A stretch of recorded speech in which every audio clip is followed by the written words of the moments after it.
نجانا من القوم الظالمين الحمد لله আল্লাহ সুবহানাহু ওয়া তাআলার মহান দরবারে শুকরিয়া জ্ঞাপন করছি, যিনি আমাকে দীর্ঘ 11 বছর 16 দিন পরে আপনাদের দোয়া এবং আল্লাহর রহমতে মুক্ত বাতাসে আসার তৌফিক এনায়েত করেছেন। আলহামদুলিল্লাহ। আপনারা জানেন, কয়েক মাস পূর্বে আমার জামিন হয়েছিল।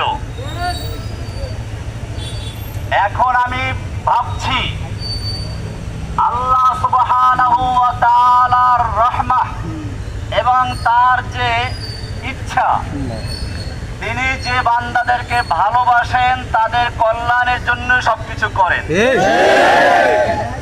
ওই সময় যদি আমি মুক্ত হতাম, সমালোচকরা বলতো সরকার তাকে ছেড়ে দিয়েছে আপোস করার জন্য।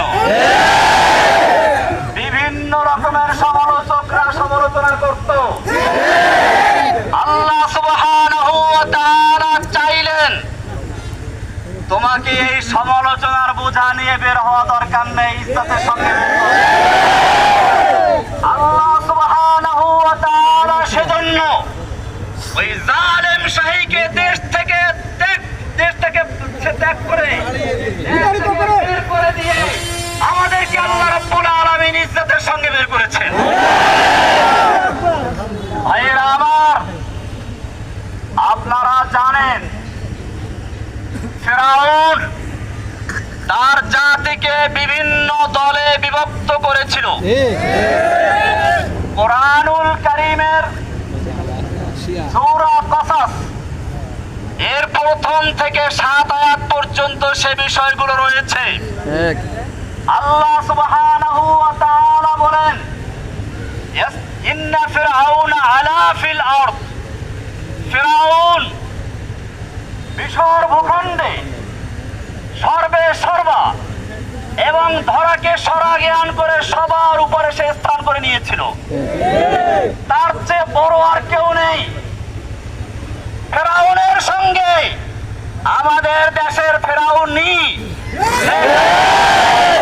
মিল রয়েছে। বাংলাদেশের ক্ষমতাকে এমন ভাবে কুক্ষিগত করেছিলেন, তার ইশারা ছাড়া একটা কিছু করা সম্ভব হতো না।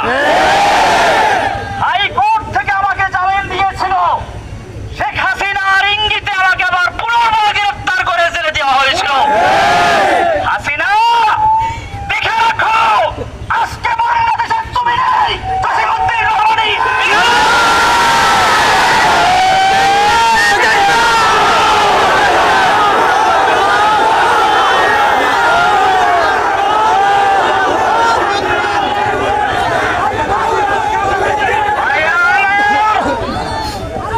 শুধু এখানেই শেষ নয়, আল্লাহ রাব্বুল আলামিন বলেন ফিরআউন তার জাতিকে বিভিন্ন দলে বিভক্ত করেছিল।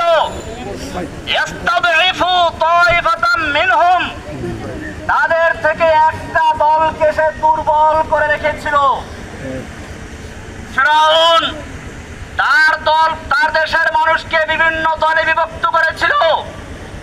বাংলাদেশের ফিরআউনিও এদেশের মানুষকে স্বাধীনতার পক্ষে বিপক্ষে, স্বাধীনতার চেতনার পক্ষে বিপক্ষে, মুক্তিযুদ্ধের পক্ষে বিপক্ষে, রাজাকার ইত্যাদি বলে এই দেশের জনগণকে বিভক্ত করে রাজত্ব করার চেষ্টা করেছিল।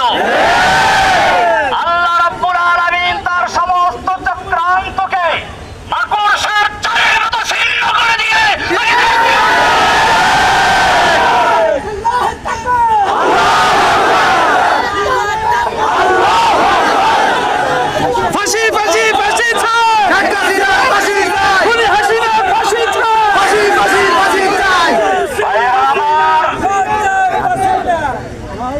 ইনশাআল্লাহ আপনাদের সঙ্গে কথা হবে, অনেক কথা হবে।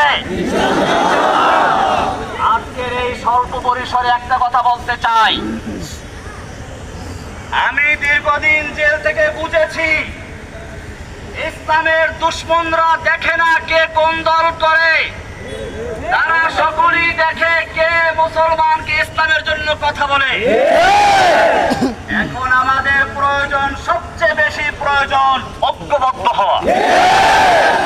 সেজন্য আপনাদেরকে বলবো, পিছনের দিকে আমাদের যাদের সঙ্গে বিভিন্ন রকমের তিক্ততা ছিল, যারা আমাদের সমালোচনা করেছে, আমরা তাদের সমালোচনার জবাব দেব কাজের মাধ্যমে ইনশাআল্লাহ।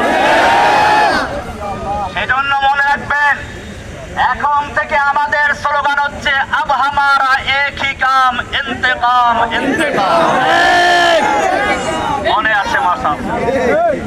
আমাদের একই কাজ হচ্ছে ইন্তেকাম, মানে প্রতিশোধ।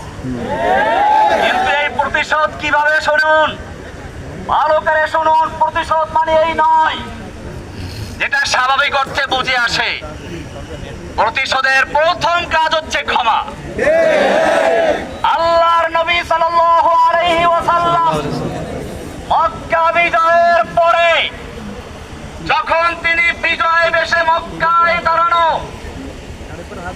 সাহাবায়ে কেরাম 10,000 তরবারি উন্মুক্ত রেখে বসে আছেন, আল্লাহর নবী ইশারায় অপেক্ষা করছেন। আল্লাহর নবী মক্কার কাফেরদেরকে জিজ্ঞেস করলেন, ও মক্কার কাফেরেরা, আজকে তোমরা আমার থেকে কেমন আচরণ আশা করছো? মক্কার লোকেরা বলেছিল, একজন উত্তম ভ্রাতা, উত্তম চাচার থেকে যা আশা করা যায় আমরা তাই করছি। আল্লাহর নবী সাল্লাল্লাহু আলাইহি ওয়াসাল্লাম সেদিন বলেছিলেন, আজকে আমি সে কথাই বলবো এই কথা বলেছিল আমার ভাই ইউসুফ আলাইহিস সালাম তার ভাইদেরকে হাতের নাগালে পাওয়ার পরে। ইউসুফ আলাইহিস সালামের ভাইয়েরা তাকে কুয়ায় নিক্ষেপ করেছিল, কিন্তু সেই ভাইয়েরা যখন তার হাতের মুঠোর ভিতরে চলে আসলো, ইউসুফ আলাইহিস সালাম তাদের ক্ষমা করে বলেছিলেন, লা তাসরিবা আলাইকুমুল ইয়াউম, আজকে তোমাদের বিরুদ্ধে আমাদের কোনো ক্ষোভ নেই, আমার কোনো ক্ষোভ নেই, যাও তোমাদের সকলকে আমি ক্ষমা করে দিলাম।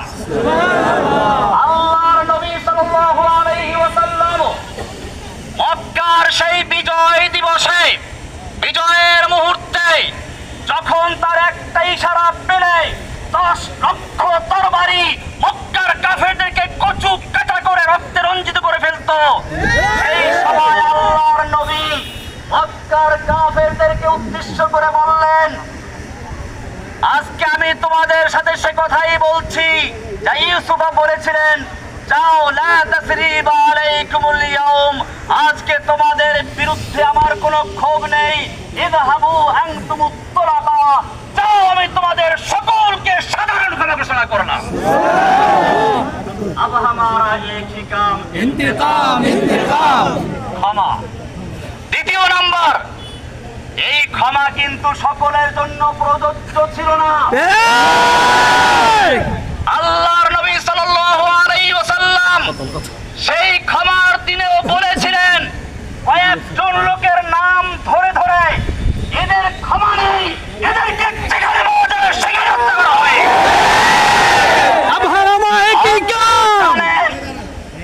আল্লাহর নবী সাল্লাল্লাহু আলাইহি ওয়াসাল্লাম এখনো লোহার অস্ত্র মাথার থেকে খুলেন নাই।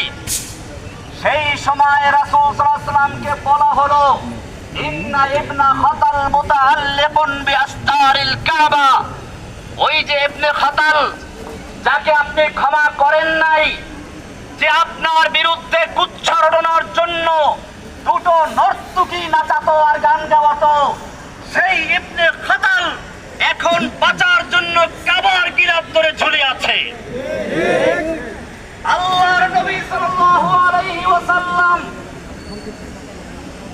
সেই সাহাবীকে বললেন, ফাকতুলহু, এই কাবার গিলাফ ধরে ঝুলে নয়, যদি হাজরা আসওয়াদের চুমু দেওয়া অবস্থা থাকে তাকে ওখানে হত্যা করে দাও।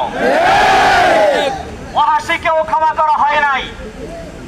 বুঝা গেল আল্লাহর নবী সাল্লাল্লাহু আলাইহি ওয়াসাল্লাম দয়ার সাগর, যাকে বলা হয়েছে রাহমাতুল লিল আলামিন, গোটা জগৎ সমূহের রহমত, তিনিও এই আম ক্ষমার দিনে, সাধারণ ক্ষমার দিনেও বিশেষ কিছু লোকদের পারেন নাই। আজকে আমি বলতে চাই, এই দীর্ঘ 1.5 যুগ পর্যন্ত হাসিনা সরকার নির্যাতনে নিপীড়নে যারা শহীদ হয়েছে, নির্যাতিত হয়েছে, আহত হয়েছে, পঙ্গু হয়েছে, হাত নেই, পা নেই, কারো চক্ষু নেই, এই রকম যারা ক্ষতি করেছে তাদের জন্য কোনো ক্ষমা নাই। अब हमारा इंतकाम एक ही काम। সুতরাং যারা হাসিনার নির্দেশে এদেশের মানুষের উপরে হত্যাযজ্ঞ চালিয়েছিল, রক্তের হোলি খেলা চালিয়েছিল, সেই সমস্ত